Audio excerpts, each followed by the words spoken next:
Welcome to Public Radio Music Day 2022. I am Meredith Hairston, Program Director for WJSU and the Sipp FM in Jackson, Mississippi. And in the studio with me today is trumpeter and music educator, Mr. Kimble Funchess. Kimble, welcome. Thank you, Ms. Meredith. Pleasure to be here. Well, it's a pleasure to have you here and to join us for such an awesome day and cause. We know that public radio stations across the country serve in many different aspects to the public, is as far as community and service and engagement and obviously music discovery. And so for 2022, the theme is discovering the sound of local communities, okay? So right off the bat, I'm gonna ask you, are you a local?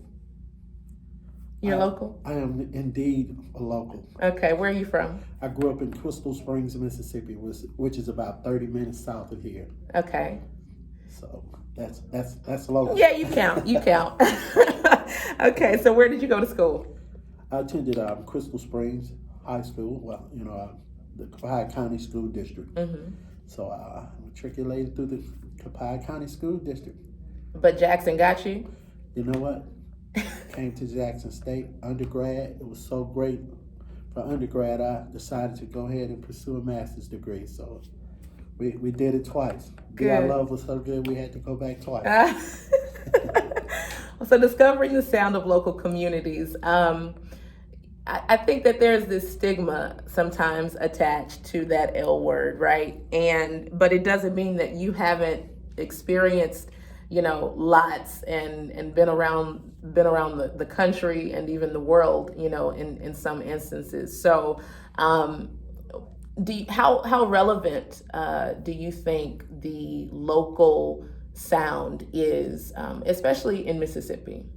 Well, we stand on the shoulders of so many great artists that have impacted the world over. So to say that we're local, I think that's a badge of honor because Mississippi is known, well, particularly just for Grammy. Mississippi has per capita the most Grammy winners, right, as any other state. So right. I think that says a lot. So to be here and grow up and live in the place where Mississippi has been the birthplace of America's music. We think claim that, huh? It's ours. Well, as another one of our local legends would say, Forrest Gordon would say, it ain't bragging, it's just the truth. It's the truth. Yeah. So you are here today as a local legend, and we appreciate you. I want to talk about your inspiration. You did a lot of soul searching, it seems, to get into these pieces. And I want you to talk to us about that inspiration. Where does it come from? Truthfully, early on, truly at Jackson State, I remember when we were in college, in undergrad, we would have an opportunity to play with the Spinners, Fifth Dimension, in college. And our professors would just encourage us. So if they saw you look like you were finding your way in jazz band, when those artists came to town, they would recommend us for it. If they were at the fair, if they were in other events, Opera South, we had a chance to play with Lionel Hampton. All of these opportunities happened while we were in undergrad. And we were bit by the bug early. And that's been pretty much our diet since, early on. So just being able to do that in itself. And that's an experience that you referenced from undergrad. So, I mean, what was music for you before coming to college? Man, this story is so clear in my mind. I remember in the 5th grade seeing Louis Armstrong on a television show. And when he finished playing his last note, he ran back to do that laugh that he's famous for. And the audience had already erupted into applause.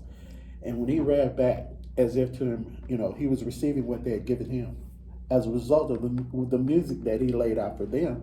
And so when they gave their love back to him, and he ran back and did that laugh, I'm just like looking at my parents. I'm like, whatever that is, just give me a little bit of that. I'm good. Whatever that is, right there. So that was it. That became my ID. The trumpet in middle school and high school, it became my ID. It was a connect for me to. It gave me an opportunity to not only grow in it, but to just know that there was a connect, and I knew that was going to be a part of me. And my family hate to hear me say this, but I say, I'm going to keep on doing this until the good Lord take it away. Yeah. Why they don't like for you to say that? They see it as, I guess, like, they're like, don't say that, like, that. But I'm saying that it was a gift. It came to me from that point, right, as to learning to play the instrument, then as a performer, and then as an educator. And I'm still here now being able to do that. So right. It's going to be a part of who I am until the good Lord take me away. So right. That's the reality. This is completely off topic, but I have a chiropractor, right? And he is 82 years old. He'll be 83 at the end of this month. And I asked him just a couple of weeks ago, I said, when are you going to retire? And he said, oh, no, I'm not. I'm just going to die. So I totally get that. I get that. So you mentioned, these experiences in college, like Lionel Hampton and such. And I guess it makes me wonder, who were you listening to growing up? Man, when I in high school, well, actually, I'm gonna say this. I remember in middle school hearing hearing Herb Alpert play Rise, and that sound that I heard that he had.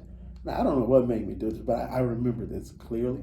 I went to the bass drum in the band hall, and I kind of like put my trumpet bell to that, and I started trying to play the melody, because it sounded so friendly, it made you think you could play. So I tried to get in there and get that sound that Herb had, like, I was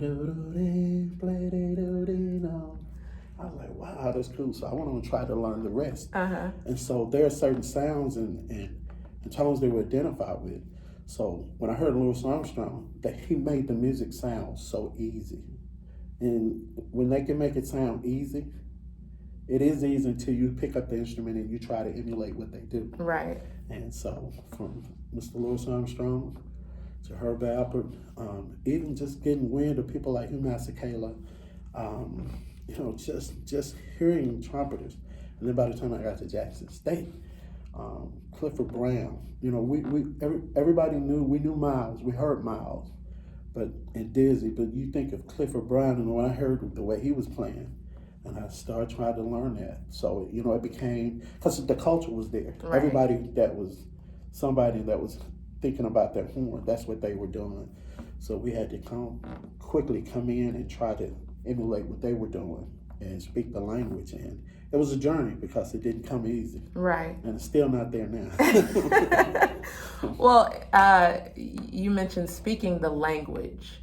You have your own language in the fact that there is this original music that you're putting together, that you're working on, that you've been working on, and I want to kind of get into that. I've always thought it odd where that influence or inspiration comes from for instrumentals, right? I think it's so easy because we use our mouths and voices to talk, from the beginning of our lives, right? That to come up with words and to tell stories, recount experiences, it's just a matter of, putting some sentences together. Oh, that's not hard. That's not hard. But music, I feel like, would be so much more difficult, instrumentals. Like how do you tell the story with your instrument? One of the things that I can readily connect with when you say being able to tell the story from this instrumental, I've heard many instrumentalists say that they go and they learn the lyrics of the vocalists that they figure speak to, the sound that they want. Or they learn the lyrics. So when you learn the lyrics and you can emulate what the vocalists are doing in those songs, So if you learn that song and you play it, you want to sound as close to that vocalist as you possibly can. Mm-hmm. And after we do that for so long, and and as artists, we can tell if someone know the lyrics to a song by the way they play it as an instrumentalist. You can hear it, you can tell if there's that connect there, if they went and studied that and listened. And from that standpoint, you just want to sound, because you're going to be around people who know, and they're going to know. So and that's secretly like judge cool or and hopefully, a lot of times we say, we want to look at it like they're judging us, which it is what it is. Yeah. But you want to look at it as that they're observing and they're taking note of that. So if you're there, you want to be able to speak the language, and that's a growing process. So it's like you never arrive there. It's a journey. You just want to continue to grow, and you try to surround yourself or pay attention to those who are doing it, and they make it sound easy. So we just want to keep growing and take it as far as we can, and all along their journey, make sure that we're giving that back to those who are coming behind us, just Right. like it was given to us. So Right. we pay it forward in that regard. So I take it that is the other half of your journey, which is in education. Yeah. He's nodding, people. He's nodding. Well, when I think about it, when you said that, because for me, when I said I will continue to do this till the good Lord take it away, it may not be me playing trumpet at 80 or 90 like Doc Cheatham, but I want to be able to be a part of helping navigate the young professionals who come behind me, creating a culture here in Mississippi where we see kids who play like they have 30, 40 years experience under their belt. Not, just being able to enjoy growing in music and making the connect to say, I got to be successful in it, in my academics if I'm going to excel in music. And then also, I need to practice, get citizenship.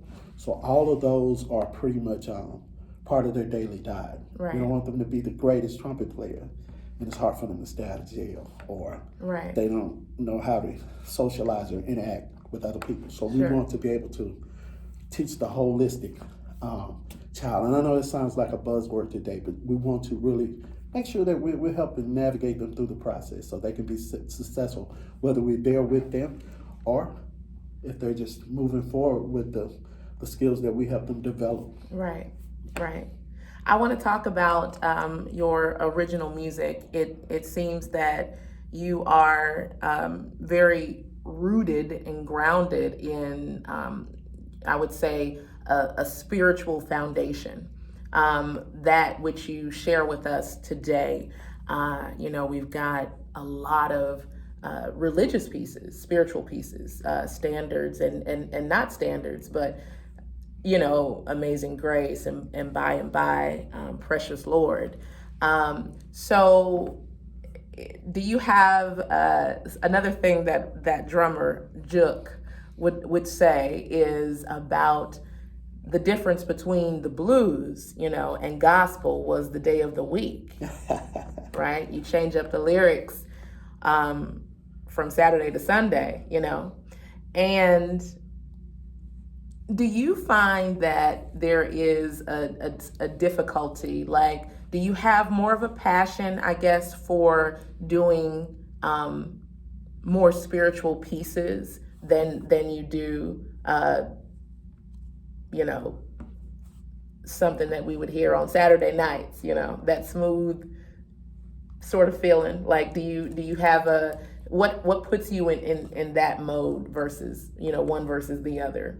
Once again, for me, being in Mississippi, growing up in Mississippi, I like to think of it, we have to be all-purpose, because you may love jazz, but you just may not have the opportunity to go and play confirmation or sandu or miss. You can think of whatever, stablemates, whatever the case may be, but you have to be ready to also go and play the blues. So when we go and do the jazz, I can't sound like I'm over here playing this form or this style. And then if I'm playing blues, the cool thing is I can express some of that gospel, those gospel inflections in there. Yeah. So when I'm in jazz, so if I put some gospel inflections in there, nobody's offended. the blues. See, they're all related. Right. And it's about what the energy that we bring with them. So it's palatable for people. So, and at 21, I was on the road playing with Johnny Taylor. And I remember hearing him sing the blues. And we just smiled because we're like, that's church. That's church. Right. And having conversation with Mr. Taylor on the bus, traveling to and fro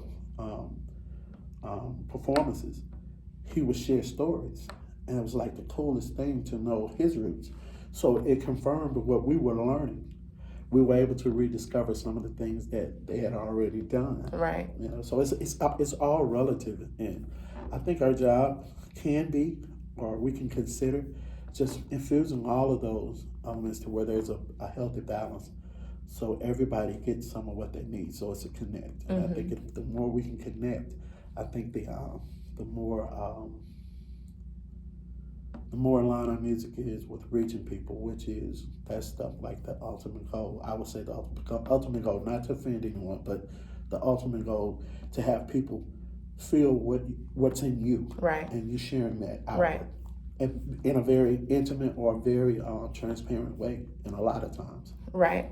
I know that a lot of tribute pieces came out, after the death of George Floyd, right? And in the music that you share with us today, we get to experience a tribute piece. And I'd like you to talk to us about that, Medgar on My Mind. This melody has been in my mind for some time. And it's just got to a point in my life where I said, you know what? People would ask me, say, hey, where's your original music? I hear you've done ones for this person, that person. Where's your original music?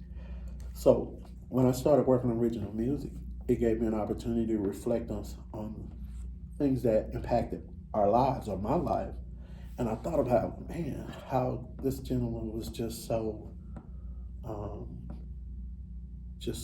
in depth with helping people in the community and getting things done when people might even know this is what should be done, and he was doing it. So when I thought about the melody, I said, I want to take something that is reflective of who I saw him to be and how he came across to me, and put that in a melody. And not from a standpoint of like, it's sad, maybe melancholy, but just to put us in an intellectual mood setting to think about some things, so we reflect. So in that moment, the first melody that came was Memory. So that's one moment of reflection. Another time it should be, what do we do now that you're feeling some kind of way? What's the action? So the next piece or the next movement of that would be maybe an action title, saying, now this is what I'm gonna do as a result of being inspired and encouraged by him. So this Memory on My Mind, this piece will be like several parts. Oh, wow. So, and that's why I wanted them to be not so long in length, but transition in a thought process to say, okay, it's okay to be emotionally moved, but what do we do to leave our impact that he was able to do? Right. And made it look easy. Right. Until you in situations like he was on a daily basis. And he said, okay, I'm not going to be overcome by this. Let me do something and not make it hard for anybody else, but let me do something to be of benefit. Right. So speaking of benefit, and you said something that kind of struck a chord with me, that whole, I guess, purpose of a piece, secular, non-secular, whatever, is that you want that someone listening would share that experience, And I guess in the case of an instrumental, more so, you can paint an entire picture, that the artist or composer may or may not have been going for.